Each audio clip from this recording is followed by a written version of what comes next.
tí ìbá kò ti fún mi ó bá kì í bá ti boyfriend wa ó bá ní so torí ọmọ yìí ò fẹ́ mi mọ́ ó bá ní ẹ̀ náà mi ní interest mi ò lè fẹ́ ọkọ kí ẹ̀rù máa bà mí àti káàbúrò mi wá sílé no I can't take it òun yóò ń da bọ̀dá yìí àti èmi ní ayé lọ́run àti ṣeun báwo ni mo ṣe débẹ̀ yẹn but bí bọ̀dá ṣe ní ó ṣe kọjú sí mi yẹn pé you want me to dissuade you right yes wọ́n ní okay no problem bọ̀dá yẹn bá gbé omi sínú bucket wọ́n bá ní kí n kálọ̀ ó ní kí n bọ́ṣọ̀ mi ó fún mi tó wẹ̀ gbogbo mi lọ sẹ́ńkùlẹ̀ mo lọ wẹ̀ gbà tí mo wẹ̀ tán ojú ó ṣẹlẹ̀ ọ̀nà wọ́n bá mi gbé kí àwọlé gbàtà ń sọ yìí 6 ti lù gbàtà ń sọ tí mò ń sọ̀rọ̀ yìí 6 ó ti lù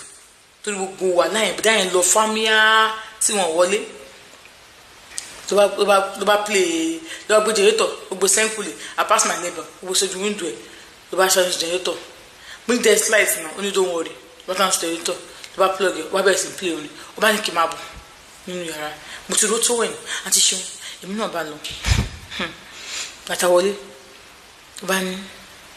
bá wọlé bá ní bí kí n lie down náà bá ní kó bá yẹn kó dùn mí ó ní sí ní ìfẹ́ wà láà if you know you are not ready you can still go. àwọn àgbègbè tó ń kọ́ra mọ́ mi ń kọ́ra mọ́ ẹ̀ náà why are you making it so hard for me? bá ní I will not make it hard for you but ẹ̀ ń kọ́ra mọ́ mi bá ní mò ń kọ́ra mọ́ mi bọ̀dá yìí ti bẹ̀ wò ó bu bọ́ksà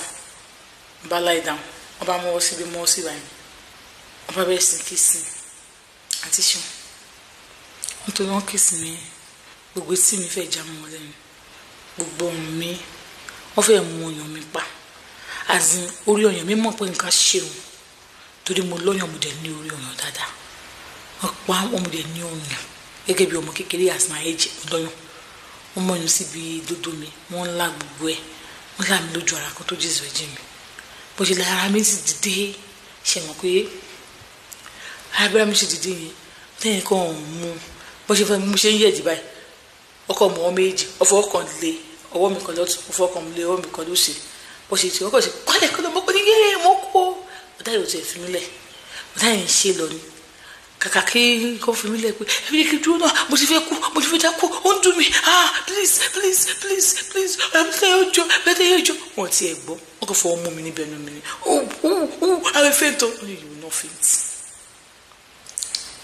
this is what you want back gbogbo ẹ̀yà ṣe bẹ̀rẹ̀ ni wọ́n tó ṣe tán tí wọ́n dá wọn á dìde nígbà tí wọ́n dìde wọ́n gbé bọ́kẹ̀tì wọn nínú yàrá wọn lọ bomi wọn lọ wẹ̀ pàtó máa wọlé padà mo máa lórí bẹ́ẹ̀dì tí mo ń sunkún fún pains yẹn wọn á ní pé kí n jẹ́ káwọn ṣe yọkan sí o so that the pains yẹn kò ní ojú táwọn bá ṣe ó tún máa block padà pé ojú máa dùn bá tó fẹ́ ṣe mi wọ́n ní spinning mi bá tún pet mi bá tún ṣe ọkọ̀ sí ọkọ̀ yẹn ló ń dùn mí o bá ti ṣe mo dà wàláì mo dà nínú pains yẹn mo dà ló bá di síbòdá yóò bá lọ bí iṣẹ́ wọ́n máa pè mí mo máa lọ bẹ̀ every Saturday ibẹ̀ ni màá jí sí tàbá lọ church tàbá ní ká lọ sí house fellowship ní ìrọ̀lẹ́ ibẹ̀ ni màá lọ bòdá yìí máa ń pè mí tẹ́tẹ̀lẹ̀ báwo ni school mi báwo ni gbogbo ẹ̀ ṣé mo wà okay ṣé mo ti jẹun ṣé mo ṣe gbá kan kó tó ti pọ́n jíjù rẹ̀ jí mi torí pé wọ́n wò pé mo kàn bá gẹ́ẹ̀yìn rìn ni pé ayé mi yàtọ̀ so wọ́n máa ń béèrè bẹ́ẹ̀ wọ́n ti display jí mi wọ́n sì máa ń béèrè wọ́n sì máa ń kí ẹ wọ́n sì máa ń ràn kọ́ fún mi náà but wọ́n promise wọ́n sọ nǹkan fún mi pé tí mo bá tún bá sọ́wọ́n náà sọ pé àwọn náà mọ̀ pé tí má ti wọ school wọ́n máa change pé tí bá ti bá Bukola rìn wípé àwọn ò ní fẹ́ mi so èmi àti Bukola àwọn àjọrin wọn àjọrin mọ́ àjọ sọ̀rọ̀ mi ò bá rìn mọ́ mi ò tiẹ̀ ní time tí mo kàwé gan mo ṣe wà hẹ́ẹ̀kì èmi àti bọ̀dá yìí ni o nígbà mi bọ̀dá yìí tí wọ́n ti so oúnjẹ báyọ̀ máa pè mí máa lọ bẹ̀ bọ́n mi máa sùn ta ṣe mọ̀ pé mi lè sùn ta gbogbo nǹkan tí mo máa ń ṣe tẹ́lẹ̀ akọ mi wá pọ̀ gan bọ̀dá yìí máa ra nǹkan fún mi o girlfriend wọn yóò gba kò fẹ́ wọn mọ́ o mo fẹ́ ká kẹ́kọ̀ọ́ kan bẹ́ẹ̀ náà ìwọ náà rí orí red flag yẹn wípé boyfriend yẹn like àwọn ọmọ kéékèèké a sọ pé àwọn àbúrò mi ládùúgbò ni ẹni tó ń fẹ́ ìwọ ọmọ 28 òun fẹ́ yàn tó bá ti wá débẹ̀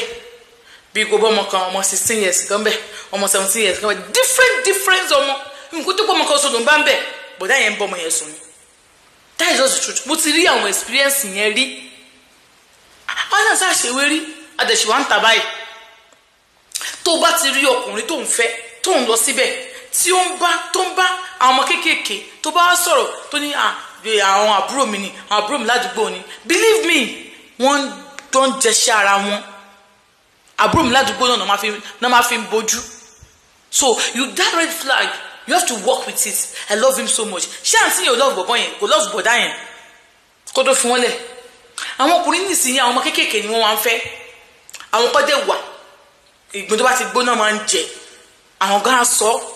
wọ́n á jẹ́ jẹ̀gbín àwọn ajẹ́kọ̀ọ́ yẹ pé ẹ̀yin náà tẹ ẹ̀yin ìgbín tó ti gbóná ẹ̀yin náà ẹ má lò gbín nílòkulò ẹ má lò gbín nílòkulò mo ṣe ní kí ẹ wá ra kínní ẹ wá ra ọkùnrin ò ní dú ọ kó o lo kínní kó sọ pé òun enjoy ẹ̀ káyà mọ́tà kan òjò eléyìí lọ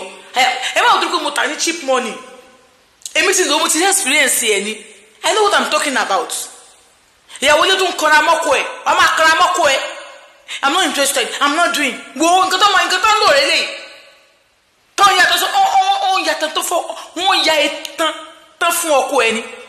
ọkùnrin mi kò fọ ọkọ ojú òbò ìyàwó ẹ̀ rí ẹ máa kanra orí burúkú kiri nígbà tẹ́ mọ̀ pé ẹ lọ́ọ̀bù wọn kí ló tẹ́ fẹ́ wọn ọkùnrin má lè fọ ọkọ ojú ara ìyàwó ẹ̀ kọkùnrin má lè bá ìyàwó ẹ̀ ṣeré ọkùnrin má lè grab òyìn látẹ̀yìn kó gbé sẹ́nu ẹ̀ máa kanra don't touch my breast don't touch my toe kílẹ̀ ń bò it's not your husband but don't take it personal àwọn ọkùnrin tí ń complain kò tẹ̀sí nǹkan tẹ́fẹ́ ṣe sí tọ́kọ̀dà á sọ kú mu ẹnìkan ní ìsìnwá bá mi àti ṣe ní lọ́ọ̀kì mo ní mi ò kí lọ́ọ̀kì ọkùnrin and that is the fact about me mo ní fẹ́ ta ìlẹ̀kẹ̀ mo náà ìyàwó lé nìkan fẹ́ máa ta ìlẹ̀kẹ̀ fún àtàwọn nǹkan báyìí fún but síbẹ̀síbẹ̀ àwọn single ń disturb mi torí ẹ̀ mo ṣe òkú okay fine àti single àti ìyàwó lé ẹ̀jẹ̀ àmọ̀ ta fún wọn lọ àmọ́ lọ́ọ̀kì yẹn ẹ yọ̀ǹda mi ń bẹ̀ please bí mo ṣe ń sọ fún yín lọ bọ́dá yìí o bíbá mi lọ́pọ̀lọ́ mi mọ̀ àwọn tí bá ti ṣe tán báyìí bọ́dá yìí ò ṣe mistake ẹ̀ rí ó máa yọ ògùn yẹn yóò yọ lé mi lọ́wọ́ ni oyè ọkàn ló wà ń bẹ̀ á jẹ́ fún mi lómi á ní kí n lò àti ṣeun yóò yọ lé mi lọ́wọ́ ni á fún mi lómi á ní kí n lò bí mo ṣe ń lò nìyẹn wá dọjọ́ kan Bùkọ́lá wá bá mi nígbà tí Bùkọ́lá wá bá mi ó ní àwọn lọ sí birthday party kan mo ní mi lọ wo Ọmọ́táyọ̀ máa sọ̀rọ̀ ó ní ṣòtò jọ Ọmọ́táyọ̀ ṣìwò nìyẹn kí ló Ọmọ́táyọ̀ máa ń fún ẹ mo nínú ó dẹ̀ máa ń fún mi lówó lóòótọ́ ó máa ń fún mi lówó bọ́ ó mọ̀ ní ọkàn rẹ̀ pé òun ò lè fẹ́ mi torí age gap yẹn ti pọ̀ jù ẹgẹ́ bí n tó sọ so bọ̀ mi tí ìsúnmọ́ ọkùnrin mi ò nìkan náà ni mo máa ń súnmọ́ ó dẹ̀ ń tẹ̀kẹ̀ ní ọ̀mà tọ́lọ́run fún lágbára ṣùgbọ́n tí mo gbé bẹ́ẹ̀dẹ̀ yẹn wà ká lọ sí bẹ́ẹ̀dẹ̀ yẹn wáyé ìjọ náà rẹ̀ mo ní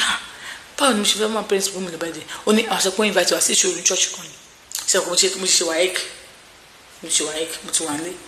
ẹ̀gbọ́n mi tí wọ́n ṣe admission yẹn lọ́wọ́ tó náà ti ṣe tán tó admission yẹn náà ṣe lọ́wọ́ wọ́n ní kí mi wá iṣẹ́ kan kọ́ so mo ní máa kọ́ tailor fashion design so that by the time tí bá yá ọrùn wa ti fúyẹ́ pẹ̀lú àwọn ẹ̀gbọ́n mi tó wà ní school èmi náà lè wọ school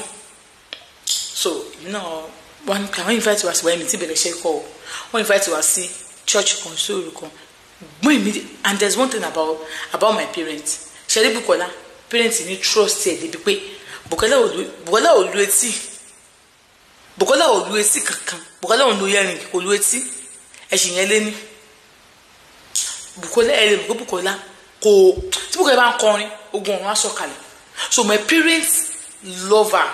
my parents see her as a child of God àǹtí ṣeun bá sọ fún wọn pé a lọ sí ṣòro ibi tó ń invite wá sí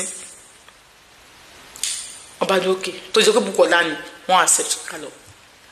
àti máa lọ tá máa wò àti mo sí nínú báàgì àwọ̀.